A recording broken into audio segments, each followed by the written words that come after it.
Alright,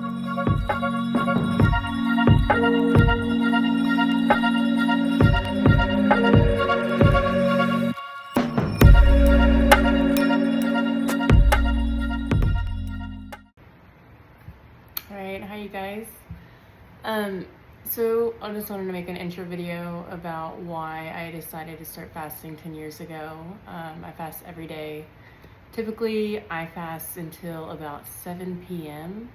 So I will end my eating right around 10 o'clock, and then until the next day at 7 p.m., that's when I will start eating again. I grew up doing a lot of conditioning.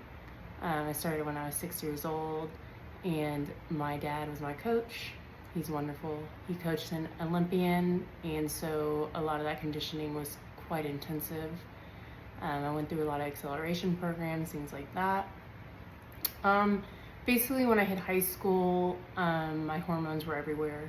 I couldn't get them regulated. I didn't start my cycle until about 17, which was a little bit later. I'm an athlete, so it made sense. So, my cortisol was just through the roof. The reason I really started fasting isn't metabolic, more so than physiologically. I wanted to try to get my cortisol balanced. So I do highly recommend, if you are gonna fast, to get labs before you start. Your cortisol, your thyroid panel, your cholesterol, vitamin D, things like that, cholesterol. I think I already said that, but go ahead and get your labs checked first. You can email me your labs if you like, izzyaNnej@gmail.com. I have a degree in kinesiology with a few prereqs in nursing. I went for cardiac nursing, didn't finish, but I do have a degree in kinesiology, and I'm highly passionate. I go to the gym a lot, and people come to me to kind of go through their labs here and there, but I'm no doctor, so I would get my labs done periodically, and consistently my cortisol was high. Cholesterol's high, iron's low, things like that. Those were easy fixes. The cholesterol or the cortisol, not so much. I definitely think from the conditioning, my fight or flight was just constantly high. It was constantly on. My parasympathetic was not activating as it should. And so I kind of looked at it as like, what's the antagonist of cortisol? It's oxytocin. So I needed to kind of raise that to balance out the cortisol.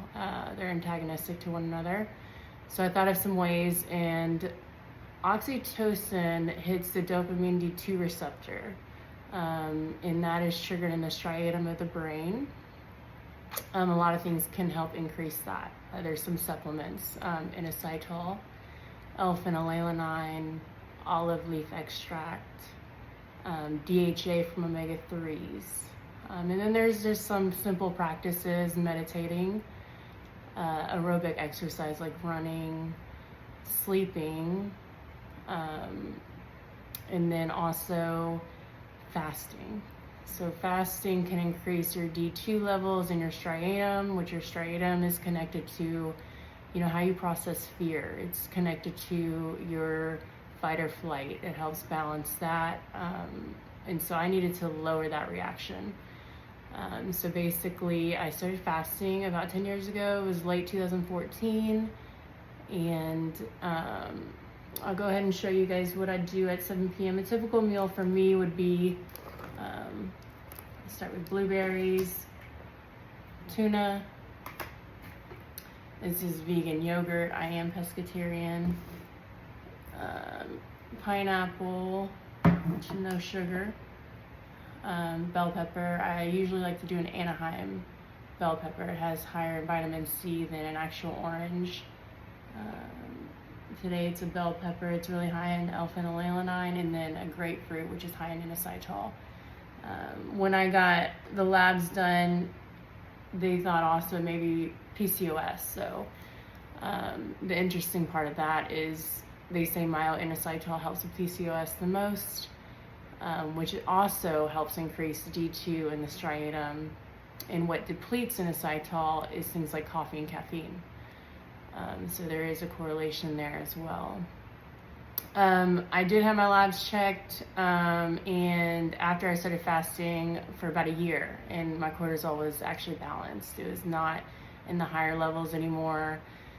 Like I said, a lot of people choose to fast for different reasons. Mine is purely to get my cortisol balanced. I'm actually pretty addicted to it now. It helps me function in my optimal. I would say if I ate during the day, it would make me more tired than anything.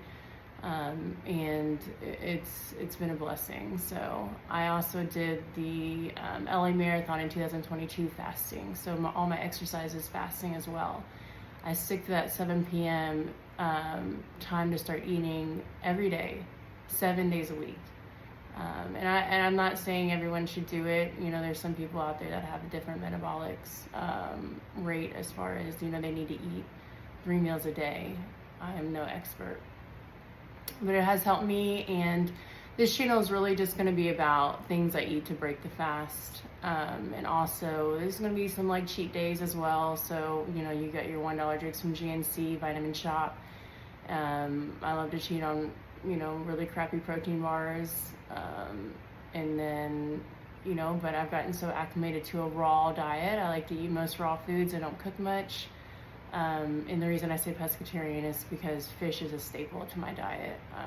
I need the omega-3s, the GHA to increase that dopamine D2.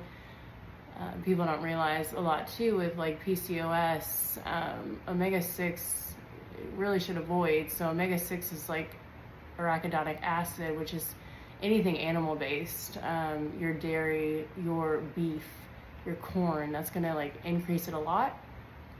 And it's gonna cause inflammation, it's gonna shoot your insulin up, which is gonna cause, you know, your higher cortisol as well. So I stay away from, you know, omega-6, which is another interesting thing because the olive leaf has probably been the best supplement for me. I'm not big on supplements, I'd rather just do it through diet. And then, you know, natural practices like meditation to lower that cortisol. A good book was supermodel Giselle. She talked about how she was able to kind of increase her GABA through just breathing. And then there's also Wim Hof, which is a little bit intense. I mean, we don't need to go to Arctic freezing waters and, you know, control our homeostasis body temperature through breathing, but he also talks about how he can control a lot of his stress through breathing exercises. And of course there's, you know, yoga in itself where there's just a practice alone for breathing. But yeah, so I would say, you know, not a lot of supplements, but the olive leaf actually hits the dopamine D2. It helps lower the arachidonic acid. Whenever you increase dopamine D2, it is actually releasing that arachidonic acid, which is, again, like I said, it's the omega-6, the inflammation, prostaglandin E2, things that can really shoot up the insulin and the cortisol. So I've been lucky. I've been able to control everything through diet and aerobic exercise and meditation alone. So this is going to be like, I'm going to try to get a better mic so I can start doing ASMR with the foods that I do break my fast with daily. But this is my passion, and I hope you guys enjoy the channel and stay healthy, have fun, be happy.